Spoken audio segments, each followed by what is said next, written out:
السلام علیکم۔ آج پیر ہے اکتوبر کی 30 تاریخ۔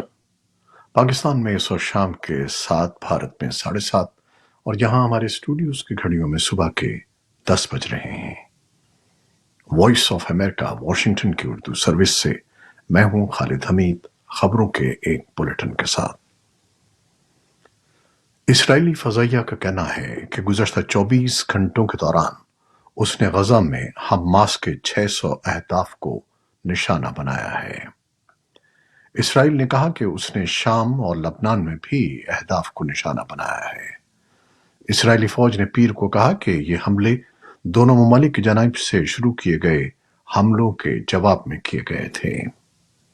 اسرائیلی ڈیفنس فورسز نے کہا کہ غزہ کی پٹی میں دہشت گردوں کے جھڑپوں کے دوران آئی ڈی ایف کے فوجیوں نے درجنوں دہشت گردوں کو ہلاک کر دیا، جنہوں نے خود کو عمارتوں اور سرنگوں میں چھپ کر فوجیوں پر حملہ کرنے کی کوشش کی تھی۔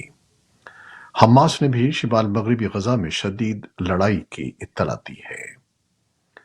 عسکریت پسند گروہ حزب اللہ اور اسرائیل کے درمیان لبنان اسرائیل کی سرحد پر اتوار کی سپہر جھڑپوں میں شدت آ گئی ہے، جس کے نتیجے میں ایران کے حمایت یافتہ حزب اللہ کا کم از کم ایک عسکریت پسند موت کا شکار ہو گیا۔ لبنان کی سرکاری خبررساں ایجنسی نے کہا ہے کہ ایک اسرائیلی ڈرون حملہ لبنان کے جنوب مشرقی سرحدی شہر الجبل میں کیا گیا، جس میں 2 افراد زخمی ہوئے۔ ادارے کا کہنا ہے کہ لبنان سے شمالی اسرائیل کی طرف بھاری میزائل داغے گئے اور اسرائیلی فورسز نے توپ خانے سے جواب دیا۔ لبنان میں اقوام متحدہ کے مشن نے اتوار کے روز کہا کہ ملک کے جنوب میں واقع اس کے اڈے پر مارٹر گولے لگنے سے ایک امن فوجی معمولی زخمی ہو گیا۔ اسرائیل کی فوج کے ترجمان نے اتوار کی شام کہا کہ حماس کے ہاتھوں اغوا کیے جانے والے یرغمالیوں کی تعداد 239 ہو گئی ہے۔ بچوں کی عالمی تنظیم سیو دی چلڈرن نے ایک بیان میں کہا ہے کہ غزہ میں 3 ہفتوں میں ہلاک ہونے والے بچوں کی تعداد سن 2019 کے بعد سے دنیا کے تنازعات والے علاقوں میں ہلاک ہونے والے بچوں کی سالانہ تعداد سے کہیں زیادہ ہے۔ اسرائیل اور حماس کی لڑائی میں 3000 سے زیادہ بچوں کی جانیں جا چکی ہیں۔ صدر جو بائیڈن نے اتوار کو اسرائیلی وزیراعظم بنیامن نتن یاہو سے بات کی اور اسرائیل کے اپنے شہریوں کے دفاع کی حق کی توثیق کرتے ہوئے کہا کہ شہریوں کے تحفظ کو ترجیح دینی چاہیے۔ وائٹ ہاؤس نے کہا کہ دونوں نے 7 اکتوبر کو حماس کے ہاتھوں یرغمال بنائے گئے یرغمالیوں کے تحفظ کے لیے کوششوں پر تبادلہ خیال کیا۔ بائیڈن نے غزہ میں شہریوں کی ضروریات کو پورا کرنے کے لیے فوری طور پر اور نمایاں طور پر انسانی ہمدردی کی بنیاد پر امداد کے بہاؤ کو بڑھانے کی ضرورت پر زور دیا۔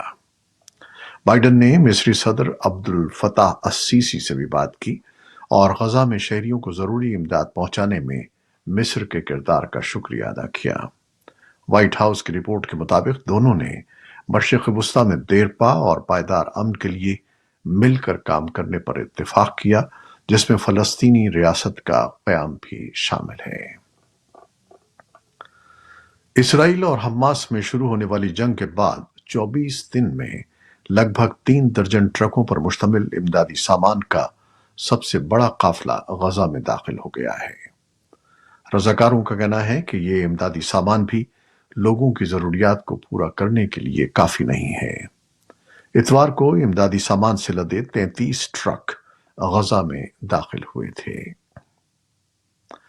افغانستان سے ملحقہ قبائلی علاقے کرم میں لگ بھگ ایک ہفتے تک جاری رہنے والے مسلح تصادم اور فرقہ وارانہ کشیدگی کے بعد فریقین میں اتوار کی شام جنگ بندی کا معاہدہ طے پا گیا ہے۔ معاہدے کے باوجود اتوار اور منگل کے درمیانی شب مختلف علاقوں بالخصوص افغان سرحد سے ملحقہ گاؤں اور دیہاتوں میں جدید خودکار ہتھیاروں کی فائرنگ کی آوازیں سنائی دیتی رہیں، جبکہ معمول کی تجارتی اور کاروباری سرگرمیاں ابھی تک بحال نہیں ہوئی ہیں۔ حکام نے آج صبح سے معاہدے پر عمل درآمد شروع کر دیا ہے۔ مقامی لوگوں اور حکام کا کہنا ہے کہ ایک ہفتے سے جاری فرقہ وارانہ کشیدگی اور مسلح جھڑپوں کے نتیجے میں 19 افراد ہلاک اور 28 زخمی ہوئے ہیں۔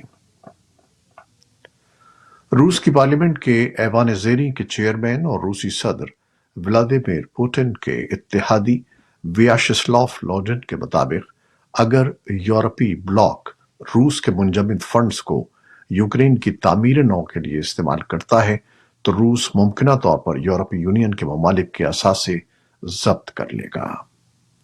گزشتہ ہفتے یورپی کمیشن کے صدر ارسل وان دیر لین نے کہا کہ وہ ایک منصوبے پر کام کر رہی ہیں جس سے روس کے منجمد ریاستی اثاثوں سے حاصل ہونے والے منافع کو جنگ کے بعد یوکرین کی تعمیر نو کے لیے استعمال کیا جا سکے گا۔ روس نے اتوار کو بتایا کہ اس نے بحیرہ اسود اور جزیرہ نما کرائمیا پر گزشتہ رات حملہ کرنے والے 36 ڈرونز مار گرائے ہیں۔ یوکرین جس نے روس کے خلاف اپنی مہم تیز کر دی ہے ان حملوں پر کوئی تبصرہ نہیں کیا۔ اتوار کو امریکی ریاست فلوریڈا میں دو گروہوں کے درمیان ہیلووین کے تہوار کے دوران فائرنگ کے نتیجے میں 2 افراد ہلاک اور 18 زخمی ہو گئے ہیں جنہیں ہسپتال میں داخل کر دیا گیا ہے۔ فلوریڈا کے شہر ٹیمپا میں ہیلووین کے تہوار کے دوران ہونے والی اس اجتماعی فائرنگ میں ایک 22 سالہ شخص کو گرفتار کیا گیا ہے۔ دوسری جانب جارجیا اسٹیٹ یونیورسٹی کے اٹلانٹا کیمپس کے قریب 4 افراد کو گولی مار دی گئی جن میں سے 2 طالب علم تھے۔ حکام کا کہنا ہے کہ متاثرین میں سے 3 کی حالت بہتر ہے جبکہ ایک تشویشناک حالت میں ہے۔ پولیس کا کہنا ہے کہ فائرنگ 2 گروہوں کے درمیان جھگڑے سے شروع ہوئی۔ سابق امریکی صدر ڈونلڈ ٹرمپ نے اتوار کے روز ریاست آئیووا میں ایک تقریر کے دوران مسلمانوں پر اس سفر پر پابندی کے بارے میں بات کی جو ٹرمپ نے جنوری سن 2017 میں اقتدار سنبھالنے کے فوراً بعد ایک انتظامی حکم نامے کے تحت متعدد مسلم اکثریت ممالک کے شہریوں پر عائد کی تھی۔ اس پابندی کے بارے میں بات کرتے ہوئے ٹرمپ نے کہا کہ مسلمانوں پر لگائی گئی اس پابندی کی اچھی بات یہ تھی کہ ہمیں 4 سال تک دہشت گردی سے کوئی پریشانی نہیں ہوئی۔ انہوں نے کہا کہ اگر وہ دوبارہ منتخب ہوئے تو وہ سفری پابندی کو دوبارہ نافذ کریں گے۔ بنگلہ دیش میں حزب اختلاف کی اہم ترین جماعت بنگلہ دیش نیشنلسٹ پارٹی کی مرکزی قیادت اور 150 اہم ترین رہنماؤں کے خلاف پولیس اہلکار کے قتل کا مقدمہ درج کیا گیا ہے۔ بنگلہ دیش میں جنوری سن 2024 میں عام انتخابات ہونے والے ہیں۔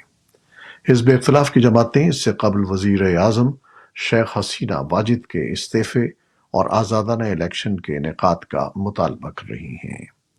اتوار کو اسی حوالے سے ہونے والے احتجاج میں ایک پولیس اہلکار ہلاک ہوا تھا جس کے قتل کے مقدمے میں حزب اختلاف BNP کے سیکرٹری جنرل مرزا فخر الاسلام عالمگیر سمیت 164 افراد کو پولیس نے مقدمے میں نامزد کرنے کی تصدیق کی ہے۔ الزامات ثابت ہونے پر ان افراد کو موت کی سزا کا سامنا ہو سکتا ہے۔ بھارتی بحریہ کے 8 سابق اہلکاروں کو قطر کی ایک عدالت کی جانب سے جمعرات کو سنائے جانے والے سزائے موت کے فیصلے پر بھارت میں تشویش بڑھتی جا رہی ہے۔ قطر کے نشریاتی ادارے الجزیرہ کے مطابق ان کو اسرائیل کے لیے جاسوسی کے الزام میں سزا سنائی گئی ہے۔ پیر کو وزیر خارجہ ایس جے شنکر نے سوشل میڈیا پوسٹ میں کہا کہ حکومت ان کی رہائی کی ہر ممکن کوشش جاری رکھے گی اور وہ اہل خانہ سے رابطے میں ہے۔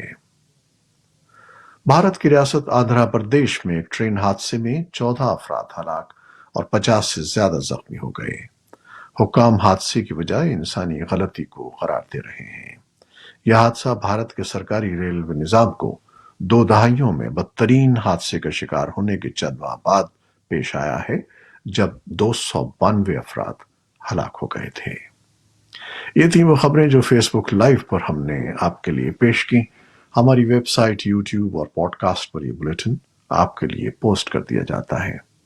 آپ ہمارے بلیٹن کو شیئر کرتے ہیں اور اپنے کمنٹس میں اپنی محبتوں کا اظہار کرتے ہیں جس کے لیے ہم آپ کے بہت ممنون ہیں۔ اپنی ان کوششوں کو جاری رکھیے گا۔ نیوز پروڈیوسر عائزہ عرفان اور نیوز ایڈیٹر ندیم یعقوب کے ساتھ خالد حمید کو اب اجازت دیجیے گا۔ اللہ حافظ۔